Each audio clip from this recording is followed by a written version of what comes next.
So I've helped a ridiculous amount of people lose body fat, build muscle, get their dream physique. In this video, I'm going to use my client Toby as an example to show you exactly what's possible. This is Toby when he first came to me, and this was Toby a few months ago after his first photo shoot. And now 6 months later, this is what he looks like today. And here's the mad part. Toby is actually 6 kilos heavier here than he is in the picture from the photo shoot. The exact same waist measurement. So what that tells you is we've added a lot of muscle tissue whilst keeping his waistline, his midsection looking pretty much the same. So this is a 3-step process to show you exactly how I got him there. Step 1, get properly lean. I mean really lean. Way leaner than you think you need to be. Most people massively underestimate how much weight they think they need to lose. I speak to people all the time. They say, oh yeah, I just want to maybe lose 3 to 4 kilos.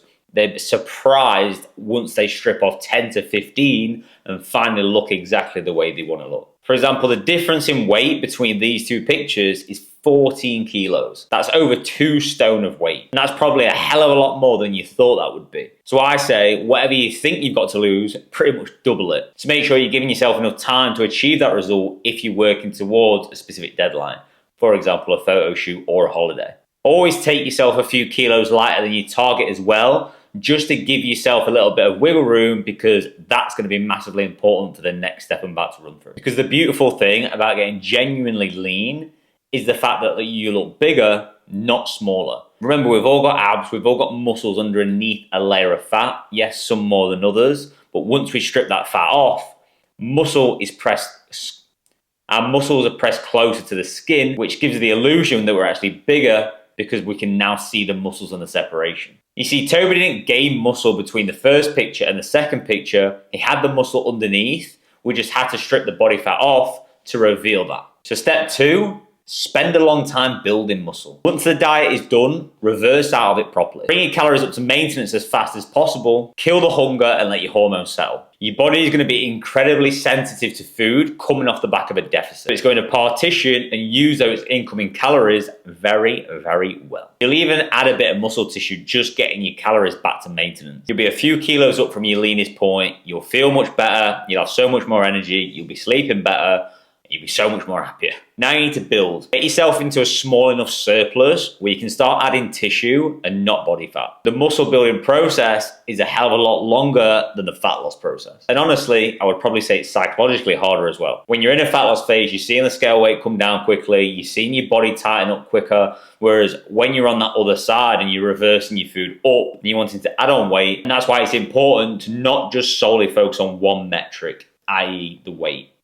You want to be looking at your progress in the gym. You want to be looking at your energy levels. You want to be looking at your sleep. You want to be looking at how many reps you're adding onto your exercises week on week. Now, I'd argue it's probably better for your motivation when you're doing your check-in shots, either if you've got a coach or not, do them with a pump. Don't do them fasted. Remember, it needs to be slow. We don't want to be dirty bulking. It's all right shoving all these calories down your throat. All that's going to do is add on fat as well as muscle. We want to be keeping that body fat down to a minimum, because when it comes down to diet, your diet is going to be easier, your diet is going to be quicker instead of longer and much more aggressive. Remember, if it is aggressive, the chance of you eating into harder muscle tissue is going to drastically increase. What we're looking for is a slight surplus, just enough to progressive overload in your sessions, look better in your progress pictures, and feel better generally. And all of it tracked, so we know when to push and when to pull back. In a fat loss phase, you're looking to try and lose 0.5 to 1% of your body weight each week. In a gaining phase,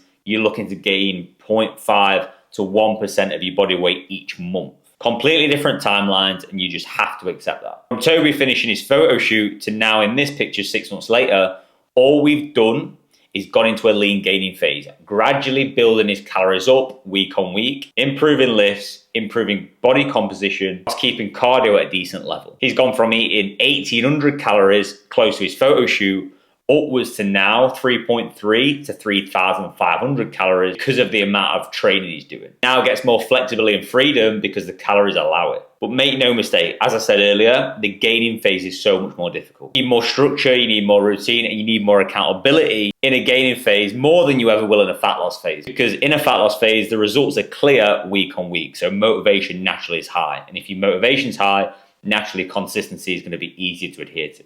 So step 3, repeat step 1. go back and get lean again. But here's why this time it's going to be so much easier. You spent a decent chunk of time, 4, 5, 6 months, increasing your calories week on week to get them to a point where Toby is at right now.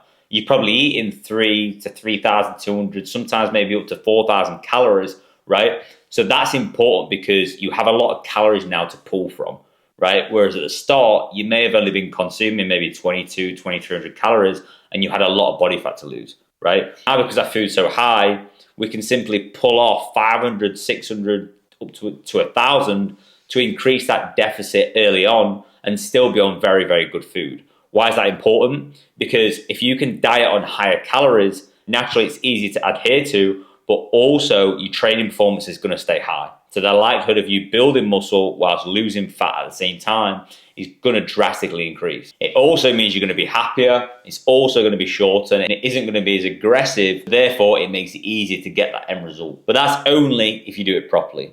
Do not be increasing your calories in a lean game too quickly, right? Only increase your calories when your body needs it. If your weight stalls, if your weight's in the gym stall, that's a sign that your body needs more food, right? But only trickle more food in when your body needs it, because then it will utilize it correctly, build more muscle whilst keeping your body fat down to a minimum. And every single diet you do after this, it will get easier and easier and easier because you've built up the muscle alongside it within these lean gaining phases. That's the game. That's what Toby's done. And that's exactly what I want you to do. If you feel like you need that routine, that structure, plan, and accountability to go with it to achieve a similar result to Toby, then hit the first link in my bio and I'll run you through how I do the same for you. But if you're not ready yet, the second link will take you over to a free training where I break this process down in even more detail. So again, you can achieve results similar to Toby. That's your lot. Thanks for coming. Peace.